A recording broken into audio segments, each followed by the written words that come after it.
Hola a todos, bienvenidos a Diario Runner. Yo soy Pedro Moya y en este podcast hablamos de tecnología deportiva, de material, de entrenamientos, de mis experiencias como corredor popular, y cuando me acompaña Roberto Méndez, que es médico de familia y especialista en ciencias del deporte, nutrición clínica y deportiva, pues cuando nos acompaña hablamos de eso, de lo que él controla, de lesiones, de salud y más o menos de lo que nos preguntáis por Telegram y por redes. Hola Roberto, ¿qué tal? Hola, ¿qué tal? ¿Sigues 100% libre de coronavirus? De momento sí, pero no podemos cantar victoria todavía. Oye, según el periodo de incubación, podrías tenerlo o podríamos tenerlo y no saberlo de momento. Según el periodo de incubación, sí, porque parece que hay gente descubriéndose así poco a poco sin más. Así es. Pero bueno, hoy no toca hablar del coronavirus. De momento, mientras que no afecte a corredores, no hablamos de ello. Hoy toca hablar de otra lesión.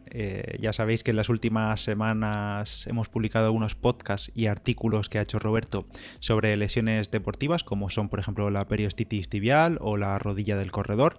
Y hoy toca hablar de otra, que es la tendinitis en el Aquiles, otra lesión típica del corredor. Y además, algunos de vosotros por el grupo de Telegram y por redes sociales nos habéis dicho que hablásemos de esta lesión, de la tendinitis en el Aquiles, porque habéis tenido molestias o estáis teniendo molestias en esa zona.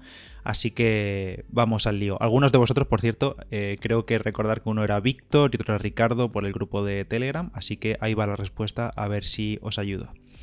Como siempre decimos en este tipo de episodios de lesiones, esta lesión comparte muchas de las causas con las que ya hemos hablado en otros episodios. Al final, este tipo de lesiones no son precisamente por una cosa, no es que vayas a cambiar de zapatillas y te pase algo, pero cambiar de zapatillas sí que puede provocar molestias y provocar a su vez lesiones de varios tipos. Entonces veréis ahora como en las causas pues son compartidas con el resto de lesiones.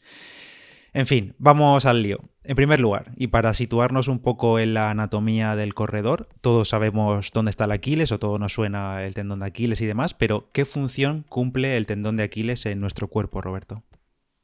Pues el tendón de Aquiles es la zona de músculo que une el talón con los gemelos y con el músculo sóleo, que son los músculos de la pantorrilla en la zona posterior. Y lo que hace este tendón es una flexión plantar del pie. Es decir, hace un empuje del pie hacia el suelo para que podamos estar de cuclillas, por ejemplo. Gracias a la contracción de estos grandes músculos, tanto de los gemelos como del sóleo. Se unen los dos en el gran tendón y hacen esta función. Sí, vamos, es una zona fundamental para nosotros los humanos que tenemos que estar de pie y caminando en todo momento, claro. Y sobre todo para los corredores, que Sí. de ahí que se lesione tanto. Ahí está.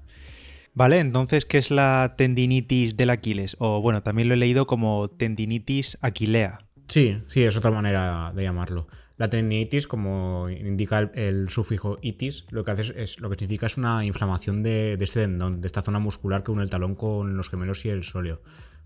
Como pasa con otros músculos, este tendón está cubierto por una capa protectora que se llama aponeurosis y que la función es proteger y nutrir al tendón.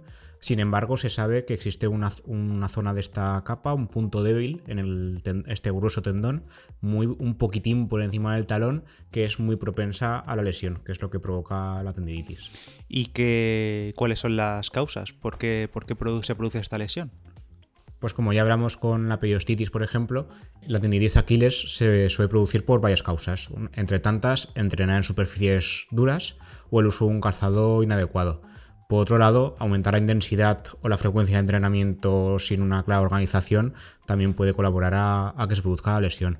Luego existen otras causas, como es la flexión del tendón de Aquiles de forma repetida en diferentes acciones, como saltos, giros, aceleraciones o frenadas en seco, con una intensidad. De hecho, la gente que juega a pádel o a tenis también puede sufrir tendinitis Aquiles por los giros estos que hacen a la hora de jugar. Pues para rizar el rizo también existen casos de compensación, como cuando hay un arco plantar doloroso, como la fascitis plantar, o golpes directos sobre la zona del tendón, así como usar tacones o realizar entrenamientos en pendientes. Todo esto al final también contribuye a aumentar el riesgo de sufrir tendinitis de Aquiles. Yo creo que esto es fundamental, sobre todo lo del aumento de la intensidad o el cambio de superficie.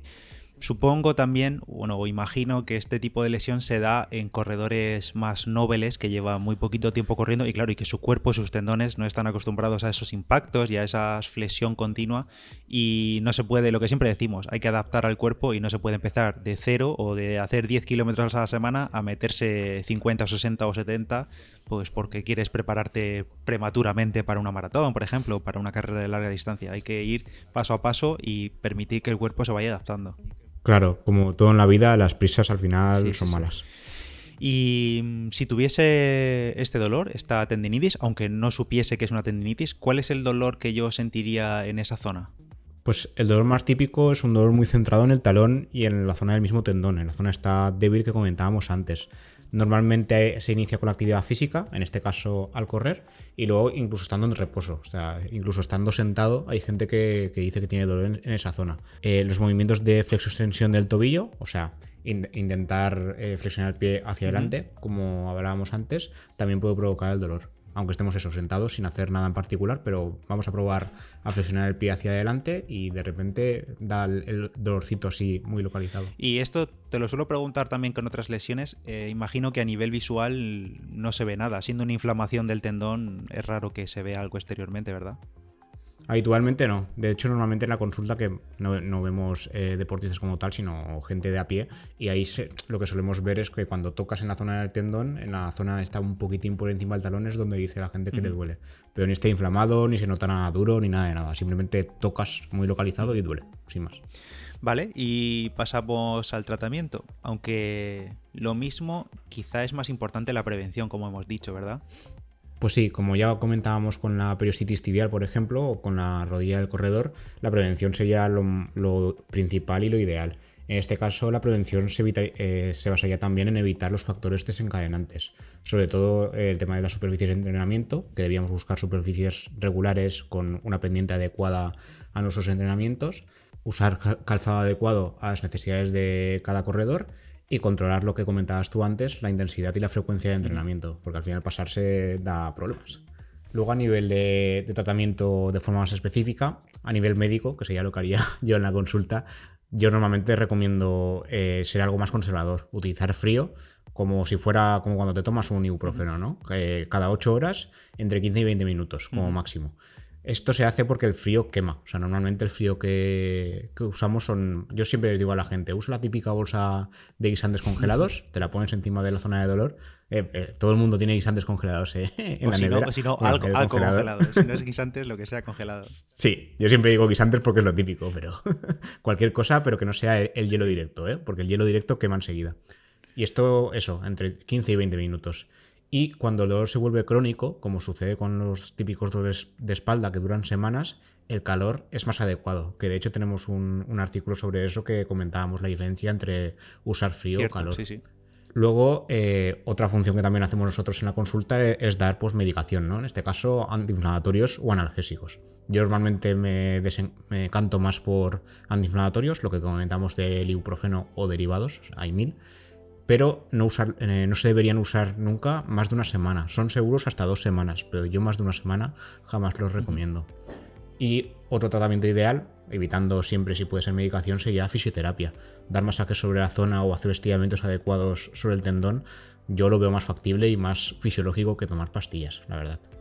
También para terminar, es un dato clave a recordar que esta lesión, a pesar de tratarse muy bien y de forma muy adecuada con todo lo que hemos comentado, puede durar incluso entre 2 y 3 meses. ¿Vale? Que esto es importante porque, claro, la gente se asusta cuando lleva un mes. Es que me sigue doliendo, que es lo típico en esta y otras lesiones, pero en esta justamente 3 meses es súper normal. Sí, esto... Siempre decimos que no hay que ser cabezotas y si te duele o te ha empezado a doler, prestarle atención, no pensar, ay, pues será hoy que está nublado y me duele el tendón. No, hay que prestar atención y no ser cabezotas y seguir saliendo y saliendo y saliendo porque imagino que si se agrava más todavía la tendinitis, pues el periodo de recuperación obviamente será más largo. Sí, de hecho hay casos que pueden durar incluso 5 o 6 meses, que ahí estamos hablando ya de un caso complicado y más complejo, y a veces requiere incluso cirugía. Pero ya te digo, lo más habitual es que dure eso, 2 o 3 meses con un buen tratamiento. Vale. Y has comentado lo de dentro de acudir al fisio, que yo creo que sería lo ideal si empiezas a notar algo, que te haga un masaje o que, bueno, simplemente explore la zona y vea si efectivamente se trata de esto o no. Has comentado también el tema de los estiramientos. ¿Cuáles son los ejercicios o los estiramientos típicos para tratar este tipo de tendinitis en el Aquiles? Pues mira, de forma parecida a lo que comentamos en su día con la periostitis tibial, también podríamos hacer ejercicios de cuclillas sobre el sóleo, que sería lo que hemos comentado antes, ¿no? La función principal del Aquiles es empujar, entre comillas, el pie hacia abajo, ¿no? Y lo que hacemos es ponernos de cuclillas. Hacer ese ejercicio de forma repetida puede ayudar a mejorar la lesión. Luego también están los ejercicios de descenso de talón, o sea, sería apoyarse sobre una superficie más alta y descender el talón hacia abajo, que es los estiramientos típicos de gemelo que se hacen en cualquier gimnasio o después de cualquier carrera, que eso lo hace casi todo el mundo.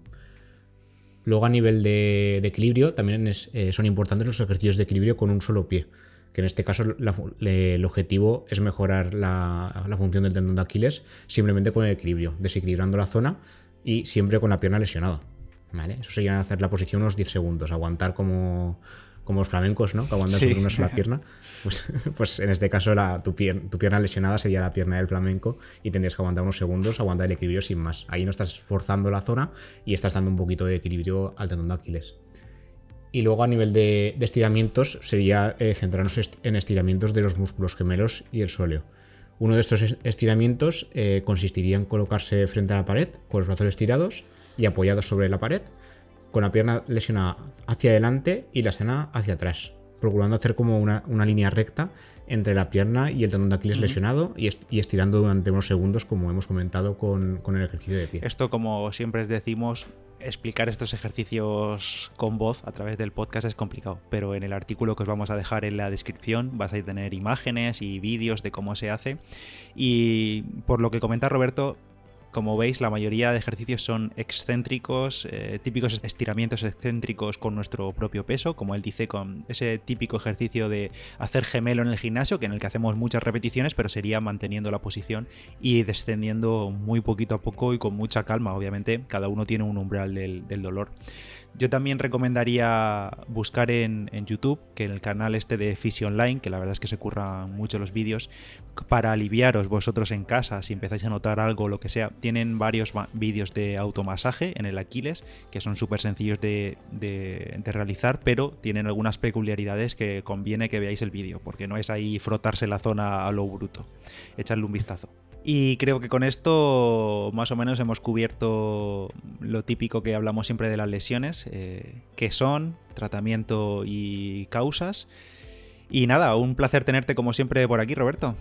Un placer, como siempre. A los oyentes, a los seguidores de Diario Runner, siempre os animo a que sigáis a Roberto en sus redes sociales, en Instagram, como por ejemplo Roberto Méndez, es su cuenta, ahí le podéis encontrar.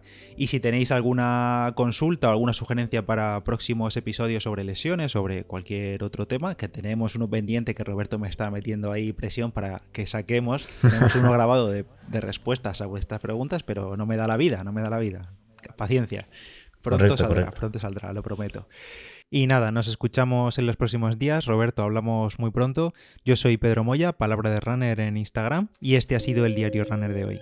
Adiós. Hasta la próxima.